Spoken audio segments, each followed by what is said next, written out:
In 1971, Southwest Airlines took off with a simple promise: no tricks. That promise lasted 54 years. It survived crises, pandemics, and recessions, but it didn't survive 2025. In less than 12 months, Southwest dismantled every policy that made it different, and the reason it did so reveals something the industry prefers not to say out loud.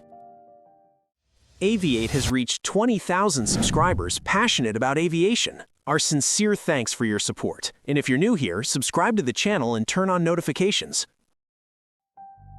To understand the magnitude of what happened, you need to understand what Southwest was and why it mattered so much. Founded in 1967 in Texas, the company was born literally as an affront to the establishment. Competitors tried to stop it from flying. They went to court. They used regulators. It took 4 years of legal battles before Southwest could operate its first commercial flight.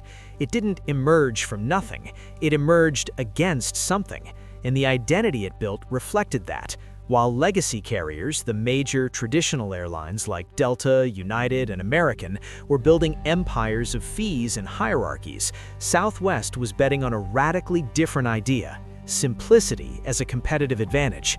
No assigned seats. You board and check-in order and sit wherever you want, which in practice means frequent flyers check in early and always get a good spot without paying extra for it. No first class, no business class, everyone on the same plane with the same service, and most importantly, 2 checked bags included in the price from day 1 of operations. That last policy became legendary, the Bags Fly Free campaign. It wasn't just advertising, and it worked because the argument was concrete. While competitors charged between $30 and $40 for the first bag and more for the second, Southwest included everything. For a family of 4 traveling with 1 bag each, the real price difference could exceed $100 per leg. Passengers didn't choose Southwest because of the lowest price on the search engine. They chose it because they knew the price had no surprises. Now here's what that means at scale. Southwest became the 3rd largest airline in the world following that playbook, not despite it, because of it. That's not a small detail. It's proof that the model worked for decades under real market conditions. But the space Southwest needed to survive was disappearing, and no one inside the company wanted to admit it. The problem didn't arrive suddenly. It settled in slowly. Revenue per available seat, the metric the industry uses to measure commercial efficiency, or more precisely, how much money each empty or occupied seat generates per mile flown, fell 3.1% in the second quarter of 2025. For a company Southwest's size, that number represents hundreds of millions of dollars evaporating, not all at once, consistently. The company began cutting domestic capacity in the second half of the year, and then it did something that almost never happens at a company of this scale. It withdrew its own financial projections for 2025 and 2026. When a company stops making forecasts for the market, it's because it no longer trusts its own numbers. That's a rare warning sign, and analysts took notice. That's when a character who will appear often in this story entered the picture: a Wall Street activist fund. These funds buy stakes in companies they believe are mismanaged and then publicly pressure for changes. The logic is simple: either the company changes or the leadership changes. The message was direct. CEO Bob Jordan responded.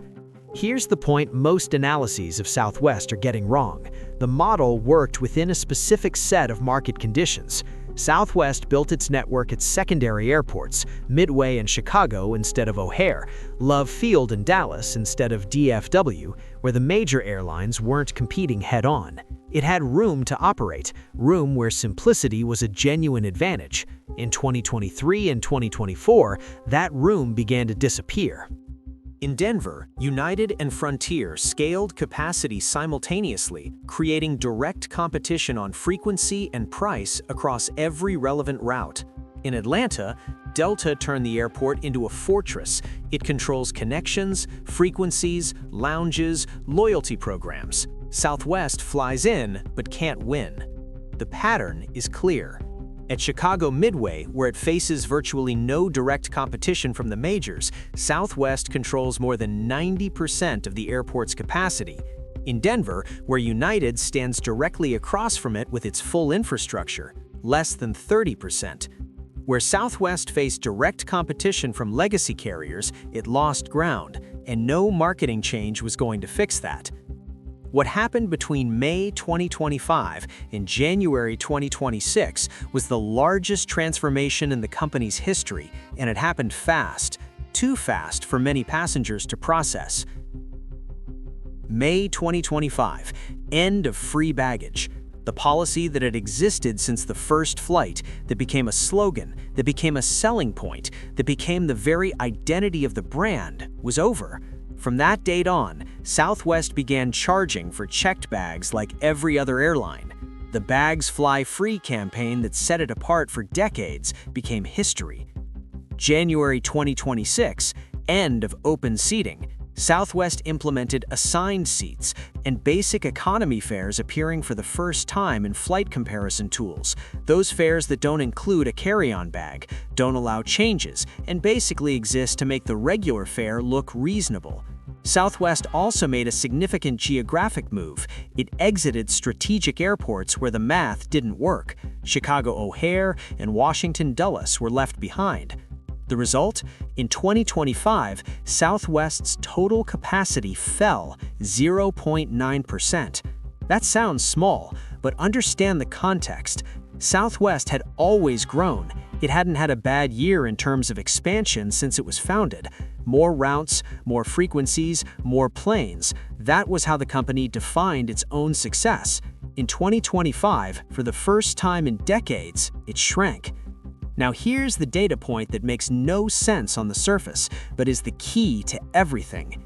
In the middle of all this transformation, with passengers complaining on social media, analysts questioning the brand's identity, and executives swapping decades of culture for a new playbook, Southwest led the American Customer Satisfaction Index in 2025 with 80 points. Delta and JetBlue both scored 77. Passengers complaining, satisfaction score ahead of the competition. How do you explain that contradiction? The answer is that satisfaction and loyalty are different things. You can complain about a change and still recognize that the flight left on time, the crew was friendly, and the experience was better than the last time you flew United. Southwest is still operating well. What's at stake isn't the quality of today's flight, it's why you'll choose Southwest 2 years from now. The projected earnings per share for 2026 jumps more than 300% compared to 2025. Shares have appreciated consistently since the changes were announced, and from the assigned seating policy alone, a single operational change, the estimated new annual revenue is $1.5 billion, $1.5 billion per year from a change the company resisted for half a century. That raises an uncomfortable question. If the old model was so strong, why did the numbers never get here? The honest answer is that the old model worked within specific market conditions, and for decades, those conditions existed. Secondary airports with less competition, a domestic American passenger willing to trade luxury for predictability, and major competitors too focused on international routes to push hard in the domestic market. When all those conditions changed at once, the model was exposed. But here's where the story gets interesting, because there's a real loss that the 2026 numbers won't capture in any line of the balance sheet. Southwest didn't just sell tickets for 5 decades, it sold a promise. The promise was simple and powerful. No games, no hidden fees, no surprise at checkout. The price you see is the price you pay. Full stop.